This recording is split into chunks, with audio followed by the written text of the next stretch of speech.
Hello guys! Welcome back to my vlog and welcome back to my channel. Over the past few weeks, ang dami kong na-receive na questions and inquiries regarding sa PisoNet business natin. Kaya for today's video, sasagutin natin yung mga frequently asked questions para masagutan natin siya once and for all. Kaya samahan niyo ako.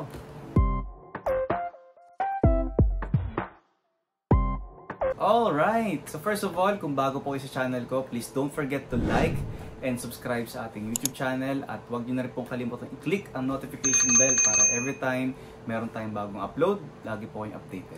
Huwag natin patagalin to guys kasi medyo marami tong questions na to. Bali, inipon ko siya at pinagsama-sama. Kaya ito, meron tayong most frequently asked questions about aking PisoNet, sa PisoNet ko, tsaka sa PisoNet business in general. Okay? So, simulan natin guys. So nasagot ko na tong question na to sa mga unang vlog natin about PisoNet. So nabili ko po yung units ko sa IELTS Computer Center. Sa Malabon po ito. Kaya yan, sa mga within the area ng Malabon, pwede niyo pupuntahan yung kanilang shop. Ang problema lang po kasi, marami kasi nagme-message sa akin na gusto nila mag-order, mag-avail. Ang problema po kasi, wala silang Facebook page. Pero alam ko meron, hindi lang active. So physical store lang sila, wala rin silang COD. Kaya yun, kailangan nyo talaga sadyain. Pero good news naman kasi hindi na sila yung bilian. Ang daming yung pwedeng pagpilian. Talagang search nyo lang yung legit na shop. Okay, tsaka ang advice ko, hanap kayo ng malapit sa area po ninyo para in case merong issue, nagka-problema or kailangan nyo ng assistance or meron kayong tanong, gusto kayong papuntahin, madali po mapupuntahan. Pero again, doon ko siya nabili, IELTS Computer Center, so napakabait ng may-ari ng tropa ko. Ilalagay ko pa rin yung kanilang address tsaka Google Map para pwede nyong puntahan in case na malapit kayo doon sa area na yun.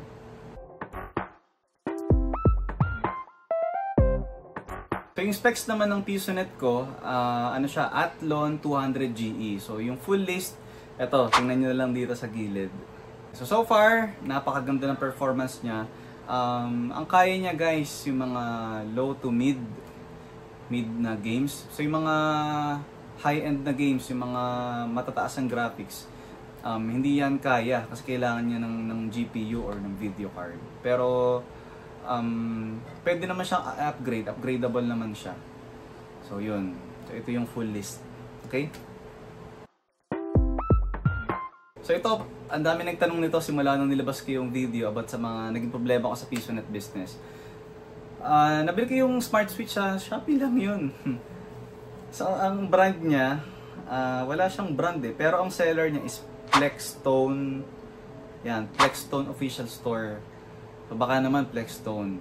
So libre promote na, 'di ba? Pero ang daming magandang brand din. So pinili ko lang kasi mura, tinesting ko lang kasi, tapos nagustuhan ko. Tsaka nakabili na kasi ako eh, sayang yung app. Kaya binili ko na. So yun. Search nyo lang sa Shopee, Smart Switch. So marami ng klase. But I would suggest kung may budget kayo, bilhin nyo yung TP-Link. Diba? So kung naka-CCTV kayo na TP-Link, so ano na yun, naka-centralized na yun, isang app na lang, makakontrol mo na siya lahat.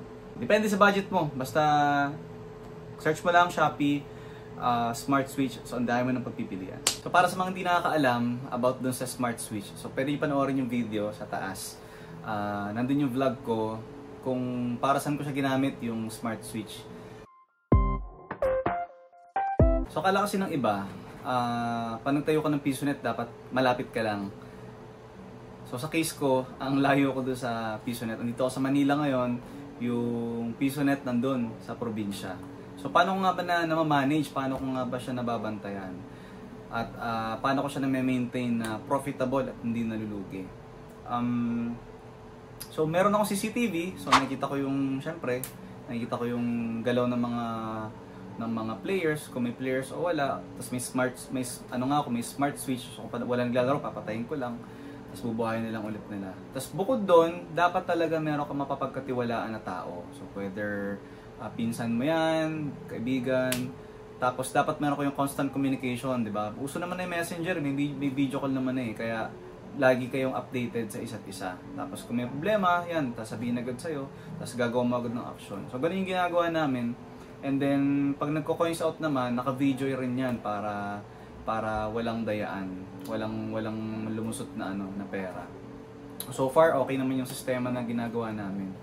Kaya yun, pag meron kang kakilala, yan, treat mo siya as business partner, tapos syempre compensate mo rin. Meron siyang magandang compensation para mag-perform siya ng maayos. So yun lang.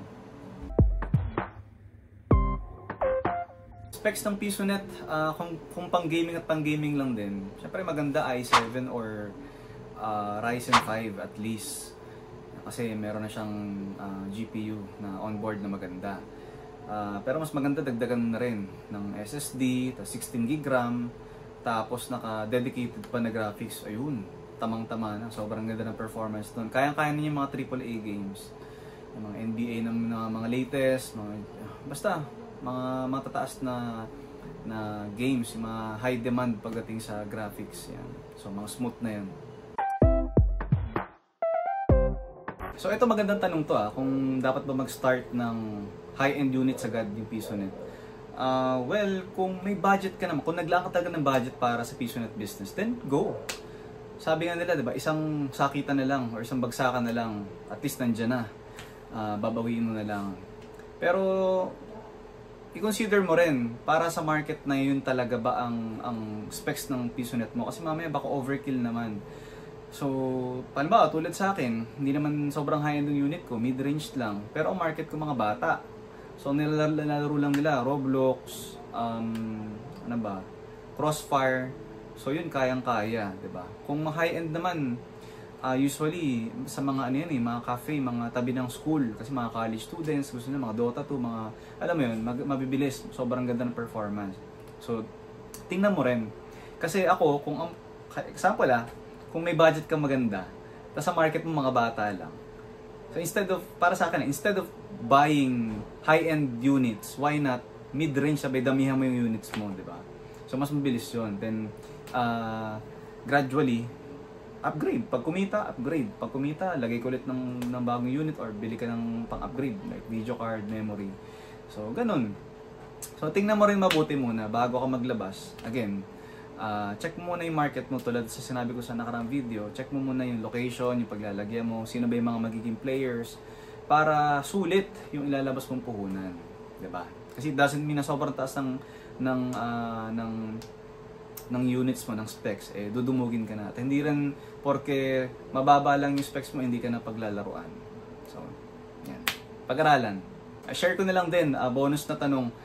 May nag-inquire kasi sa akin, sabi niya, "Sir, pwede ba akong mag-start at least dalawa lang muna kasi yun lang yung kaya ng budget."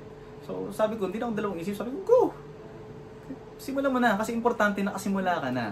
Bakit? Ba't kailangan magsimula agad? Kasi habang nag-iisip ka, hindi lang ikaw nag-iisip ng PisoNet business, baka mga kapitbahay mo nag-iisip na rin. Kaya kung merong isa or dalawa at may pambili ka na, simulan mo na agad. Kasi pag nakita mo kasi, halimbawa may naglaro na, kita mo kulang, mapupush ka na bahala ka, pwede kang mangutang, pwede kang mag-loan, kasi kita mo na yung potential. Kaysa iniipon mo pa yung pera mo, mamaya may nakapagtayo ng iba, wala na, naunahan ka na. So yun, advice yun guys.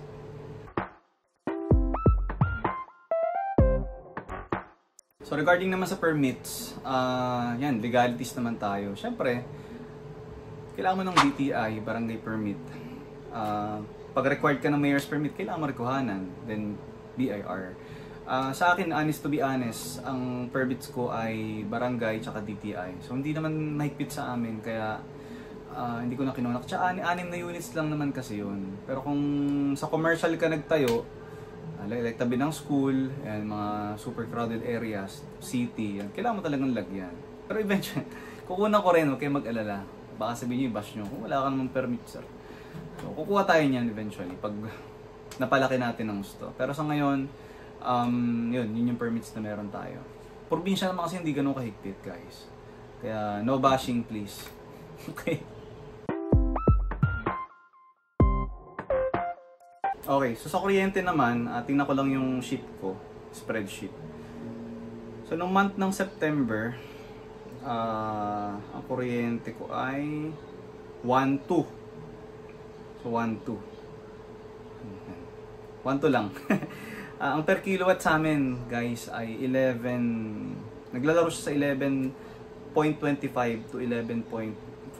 So, ganun siya. Ngayon namang October, ang kuryente ko na ay nasa 1.5 na.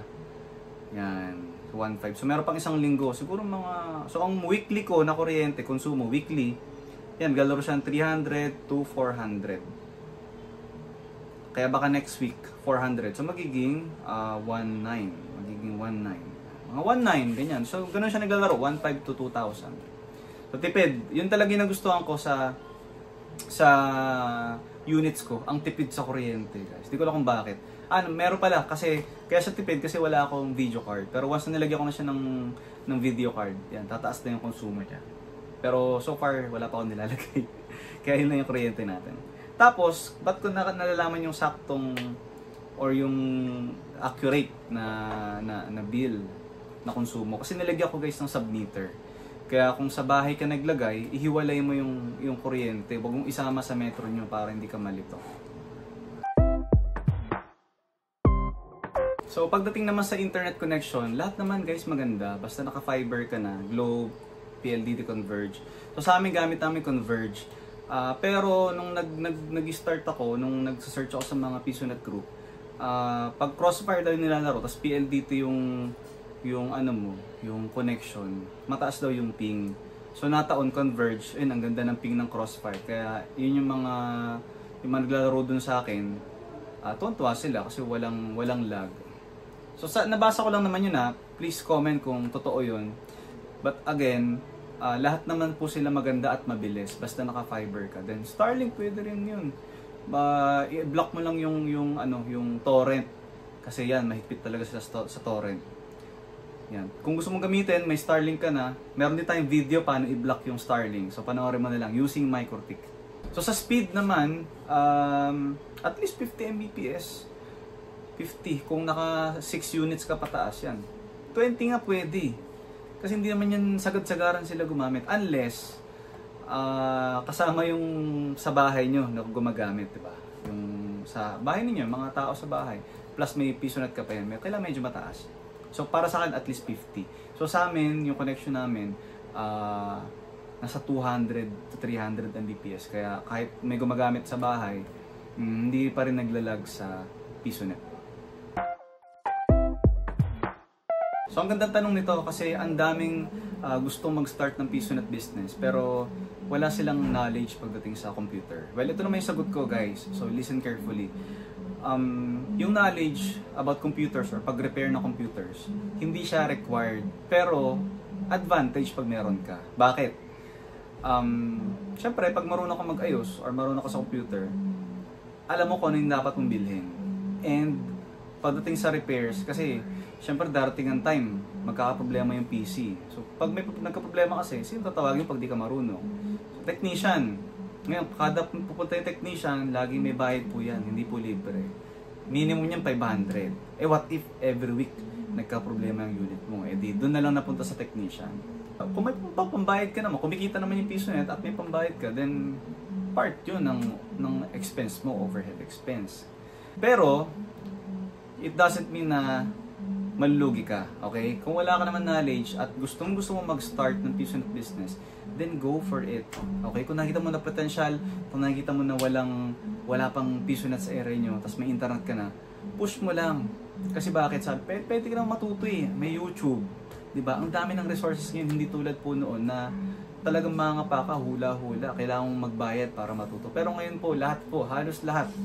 Type mo lang, paano magpalit ng RAM, paano linisin, paano yung ganyan. So lahat po nasa YouTube niya. Ito nga, ang video natin, na-search mo sa YouTube, diba? So lahat, pwede mo nang ma-search. At saka, kung talaga wala kang knowledge, edi learn the hard way, diba? At least natuto ka, at least nag-start ka na. Diba? Kaya, ayan, sinagot natin. Kailangan ba ng knowledge? Hindi. Pero, mas maganda kung meron as advantage. Kung wala naman at gusto mag-start din, simulan mo na para magsimula ka na rin matuto. So last na tanong, maraming tatanong to, bawi na raw ba yung puhunan ko? Ang sagot ay secret. So abangan nyo sa next vlog kasi uuwi ako doon sa amin. Check ko rin kasi kung yung mga units, kung kamusta na sila. Baka mamaya meron ng mga sunog-sunog or kung ano man. Tapos papakita ko rin sa inyo yung mga upgrade na ilalagay natin doon. Exciting yun. Pero kita nyo naman sa ngiti ko, di ba? Kung ROI na, kung bawin na. Hulaan nyo lang. Pero abangan nyo po, abangan nyo. That's it guys. Yun na po muna yung ating mga frequently asked questions. Sana po ay nasagot natin na maayos at sana nabigyan kayo ng idea. And kung meron pa kayong mga tanong about PisoNet business, about PisoNet, about Piso Wi-Fi, lapag nyo lang po, i-comment nyo lang sa ating comment section at sasagutin natin lahat yan at pwede natin gawin ulit ng part 2 itong video na to. So maraming salamat po, thanks for watching. Again, don't forget to like and subscribe sa ating YouTube channel. Okay? Salamat po sa panonood. Until my next video.